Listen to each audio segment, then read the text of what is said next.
অসুস্থ প্রবীণ বিজেপি নেতাকে দেখতে এসে তিনি বললেন, তারাতলার নতুন কনস্ট্রাকশন ভেঙে যাদের মৃত্যু হয়েছে তাদের পাশে দাঁড়াবে সরকার।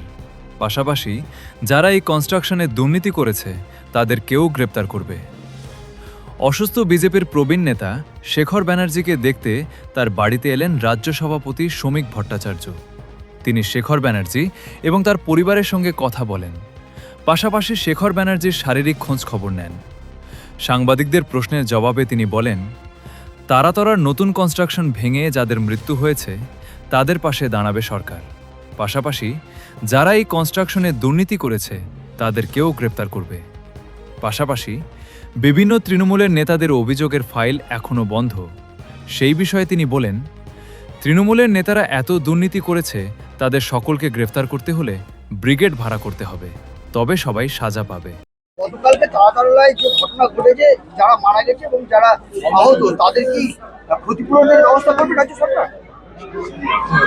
একটা মানবিক রূপ নিয়ে এই সরকার চলেছে। প্রতিকূল পরিস্থিতির মধ্যে এই সরকার যে বাজেট পেশ করেছে সেটা সমাজের সর্বস্তরের মানুষকে স্পর্শ করেছে। নির্মাণ কার্যের ত্রুটি ছিল কিনা বা কারা এই কাজ করছিল সেটা সরকার দেখছে, তদন্ত করে, এবং যারা মারা গেছেন সরকার তাদের পাশে দাঁড়াবে। বলছি, এই যে যারা এই নির্মাণ কাজ করেছে যদি তাদের ত্রুটি হয় তাদের কি গ্রেপ্তার হবে? এটা সম্পূর্ণ সরকারের বিষয়। যাদের জন্য এতগুলো মানুষের প্রাণহানি হয়েছে তাদের তো গ্রেফতার হবে, এটাই স্বাভাবিক। সুমিতা, বলছি রাজ্যের বিভিন্ন তৃণমূল নেতাদের যাদের ফাইল রয়েছে, যাদের বিরুদ্ধে অভিযোগ রয়েছে বিভিন্ন, কিন্তু দেখা যাচ্ছে এখনো বেশ কিছু ফাইল খোলা হয়নি, তারা গ্রেপ্তার হয়নি। একটা সরকার বসেছে, সরকারের কাজ হচ্ছে এই মুহূর্তে সরকারের পরিষেবা নিয়ে মানুষের পাশে দাঁড়ানো, পশ্চিমবঙ্গের আর্থসামাজিক অবস্থার একটা উত্তরণ ঘটা। বিভিন্ন জায়গায় যে শূন্য পদ আছে সেগুলো পূরণ করা। সবাইকে গ্রেপ্তার করতে শুরু করলে তো এখন তাহলে ব্রিগেড ভাড়া করতে হবে। তৃণমূল যা করে গেছে, তবে কেউ পার পাবে না।